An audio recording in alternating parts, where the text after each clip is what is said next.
when things aren't right. They want to just live in a bubble and pretend like nothing's wrong here. Just keep on doing what we're doing. Nobody wants to, because here's the really really great thing is, with truth and walking in light and walking in what God wants us to walk in, there's self-reflection even when it's hard. Even when it's hard, there's self-reflection. But why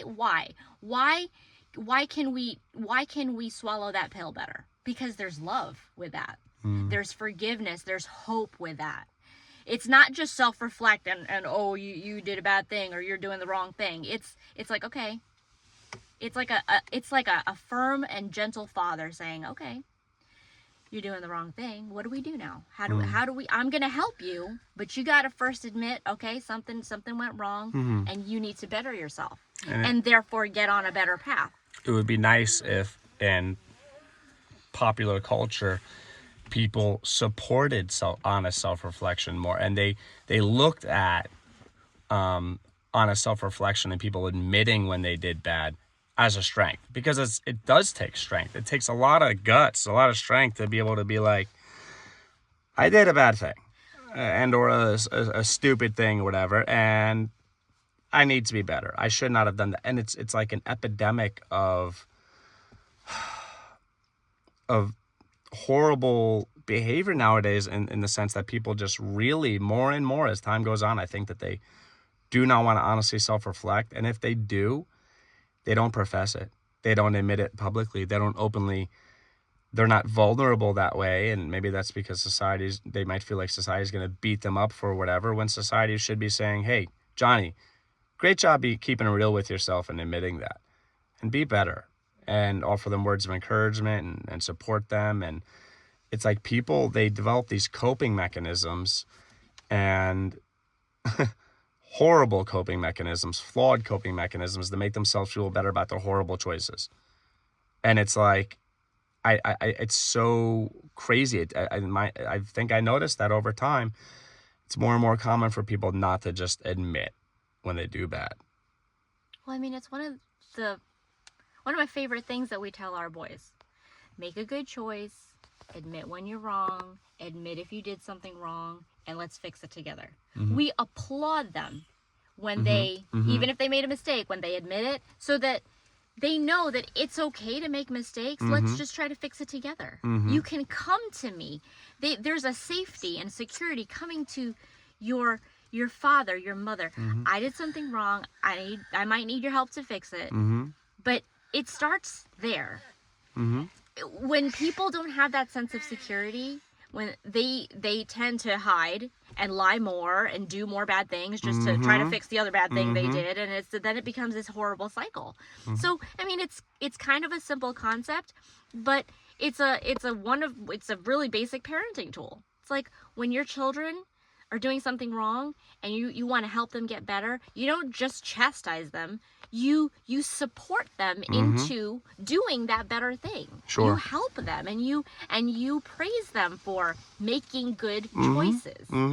It's not about being perfect, because nobody's perfect.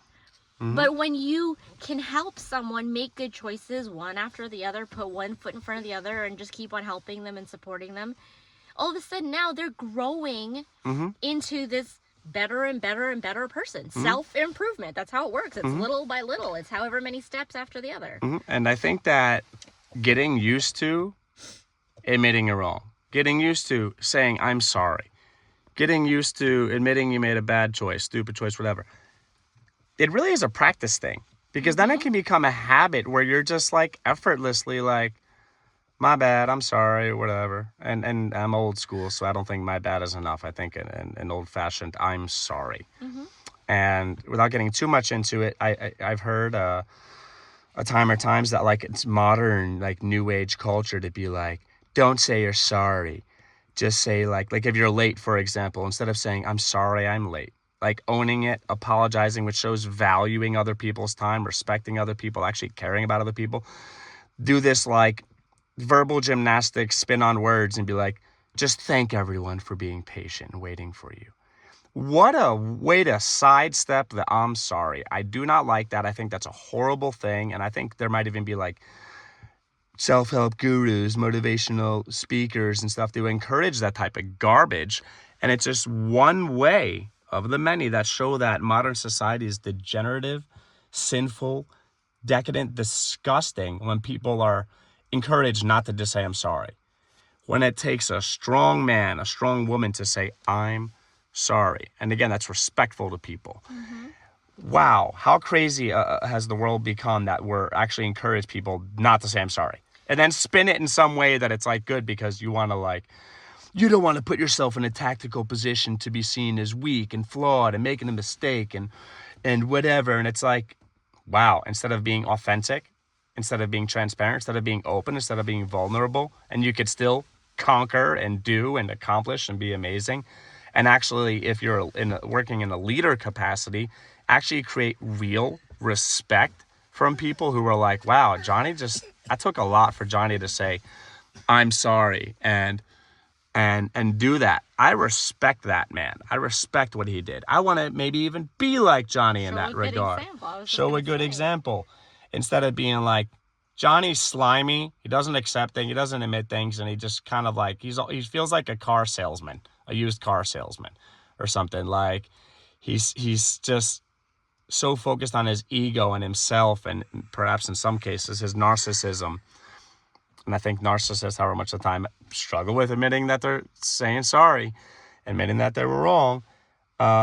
So focused on that they like tactically walk through things. It makes things a lot more simple too. Instead of feeling like everything's a tactic. You did something bad, say you're sorry. Instead of trying to navigate that and be like, how can I still look good? How can I still look strong and capable? How can I still command respect? It's all a lie. So what part of not saying you're sorry is that lack of humility that I messed up, I'm flawed, I can make mistakes.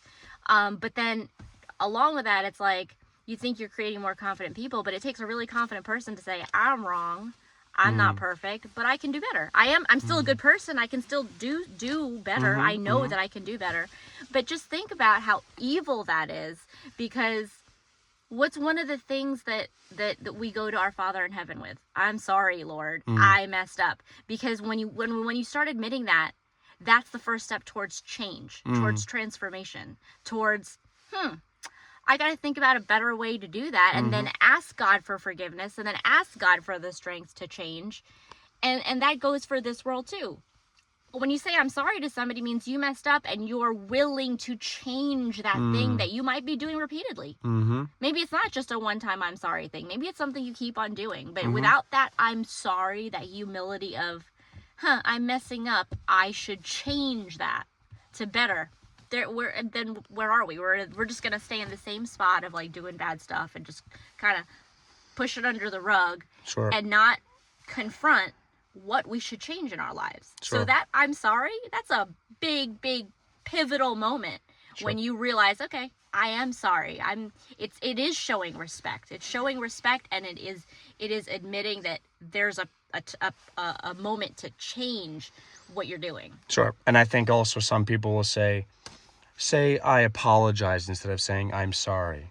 Why? Because I'm sorry is more clear. Because I'm sorry, maybe it's more clear, but at least to some people, maybe it's more clear. Why? Because it is less vulnerable.